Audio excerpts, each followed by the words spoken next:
Hey, I'm Fanny. I'm 20 years old, and this is the video accompanying my music submission to the Young Makers Lab contest hosted by Indaba in Seven Hills. Here's my music everything in a nutshell. As it pertains to the instruments I play, I started when I was 6 years old. I guess at some point I so desperately wanted to play trumpet, but my mom, who was a professional opera singer, knew better. And she knew that piano would be a more versatile instrument for me if I chose to continue in music, which I did. So I started learning piano with a private teacher, but I was also doing choir as well.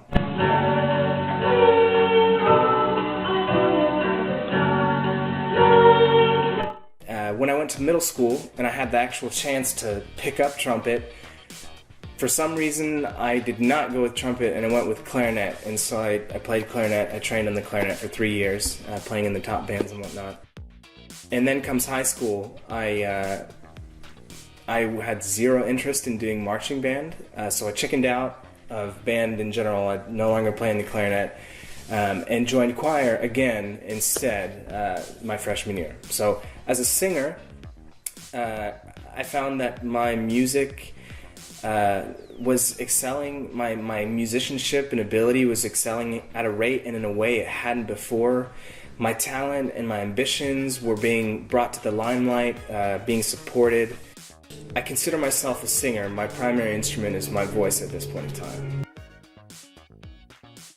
I first got into making music when I founded an a cappella group at my high school. But if you got a nickel, won't you lay your money down? Over on the corner, there's a happy note. It was 8 guys. We were called Octet Effect. And I was arranging pop songs for us and stuff, so I did all the arranging. I led the group myself for 3 years until I graduated.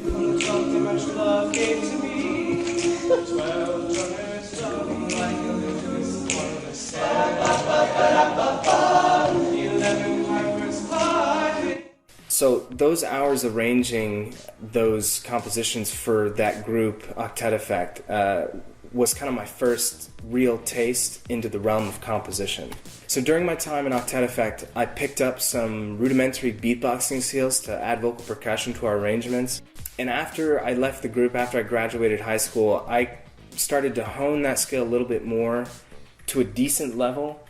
Out of pure boredom one night in my freshman dorm room, I decided to just turn on my camera and start improvising some beats. I uploaded that video to Facebook. It kind of blew up a little bit, for me at least, among all my friends. And so I decided to post a few more videos, and I was even coerced by them, my friends, into performing at an open mic night where I got picked up by this guy, Princeton Marcellus. He's a hip-hop artist, rapper in Dallas. And he picked me up and he kind of took me places. I did shows with him. I did a little beatboxing segment to his rapping and whatnot.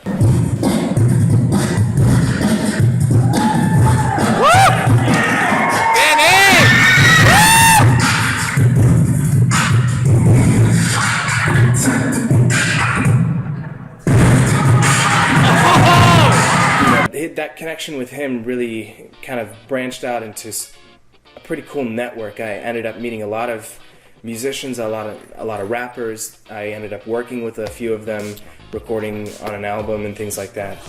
Kick it to the beat back, streets watch when we rap. For the guy who can't beat rap, setting up a knee tap. Nobody's gonna run up and play to the King's Plat.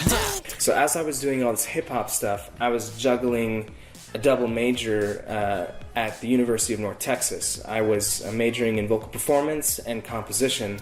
The hardest part about making music those days, the beginning of college, when I really started making music, was figuring out my outlook on music as a whole, how it fits into the world, its purpose, and my individual niche in the music industry, because the music that I had grown to love, and I still do love with all my heart, I get a lot of awkward stares and difficult conversations with people when they hear that music from me, because to a lot of people it's just noise. It's not even music, it's just something out there. Even today I'm not really sure that I've figured out the perfect balance between vernacular and non-vernacular music, the dance hits that everyone can listen to and enjoy without a second thought, and the music that is avant-garde, experimental, really pushes the boundaries and challenges people to listen to music at a different scope. The first thing I remember when it came to music was when I was learning piano as a young kid.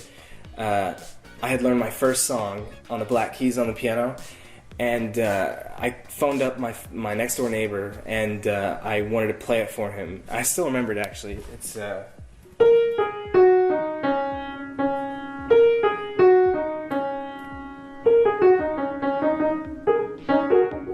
does that. But my favorite memory would have to be late 2015, just last year.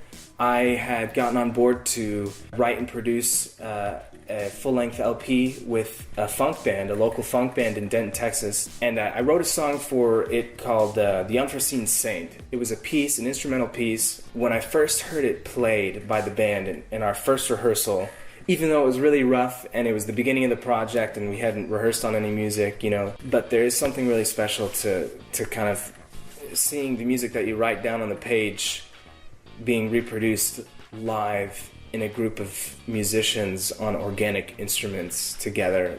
Fortunately for me, I've never received major opposition with my music pursuits, be it my family, who have supported me in all facets, in all ways, to the friends that follow up with me and listen to my music and constantly ask me what I'm doing in the music world, and to the probably now hundreds of musicians I've come in contact with over the years that are fantastic instrumentalists and singers and composers and producers and mixers and mastering engineers. All of these people have helped build and shape the way that I write my music in some way. At the University of North Texas, where I was studying, I began using the composition studios to produce some electronic music. They all use Macs, so I got really proficient with Logic 9 after a few months. Then unfortunately, at the end of 2014, I got really sick and I had to drop out of school. After I returned to Houston, Texas, which is where I live now, I purchased a license of Pro Tools, which is my weapon of choice now. I usually start writing music purely on a conceptual basis first. I don't approach a keyboard or piano, or I don't sing or beatbox like I used to. I'll, write on whiteboards or draw on notepads or, create things on grid paper, or even just start a Word document and start typing ideas or theories or systems or words in different languages that I want to kind of wrap into my music, that I want to, create music based off of first. I found that the process that gets me most driven and inspired is thinking about math and philosophy. I love systems. I love languages. I love creating random organizations, random structures, thinking about mathematical theories and all that stuff to really kind of bring an interesting perspective on my own music. I think a lot of people don't realize music is a lot of math. There's a lot of math and structures and a language involved in how we write music. And so I love thinking about music that way first, and then creating the actual sounds, the actual emotions, that kind of stuff later. So I chose the samples that I used based on vocals first. I'm a singer, so when it comes to writing new composition, I kind of think about potential vocal possibility, melodic possibilities first. So what I did is I downloaded the extended pack, and I just kind of scrolled through and listened for lines that I thought came out to me in some way. So I was scrolling through and I heard, "Give me a sign you want to spend a little time." And I thought, that would be gold for a hook. I analyzed that sample a little bit to kind of find out the natural tempo and key that it implicated, and just wrote an instrumental based off of that first. I used some of the other vocals, extras, to kind of fill out the melody, and some of the instrument samples to kind of beef up the drums. I used some drum samples to beef up the drums at certain points, or really pump some of the harmonic stuff going on. Or I use some of them as kind of like wish-washy, ethereal, ambient stuff during the middle section of the piece.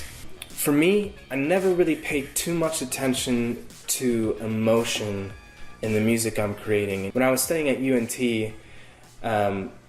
my mentor, a guy named Emir Bejo, he taught me that you never have to think too much about emotion or personal things when it comes to writing music, because that stuff will always manifest itself in the music you're writing, because that's just the nature of art. You're writing the music, what you're feeling is somehow going to translate onto the page, even if you're not really thinking about it.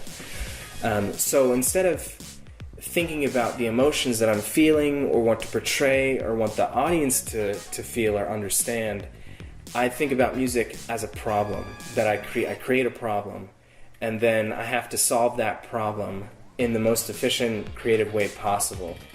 And then I let my emotions or thoughts or philosophies or ideals, let them interweave themselves into that writing organically, just naturally. They'll do it themselves. So finally, thank you so much, Indaba and Seven Hills Studios, for letting me use these samples. I really hope that you enjoy the music I've created. Here's to more great music in the future. Cheers.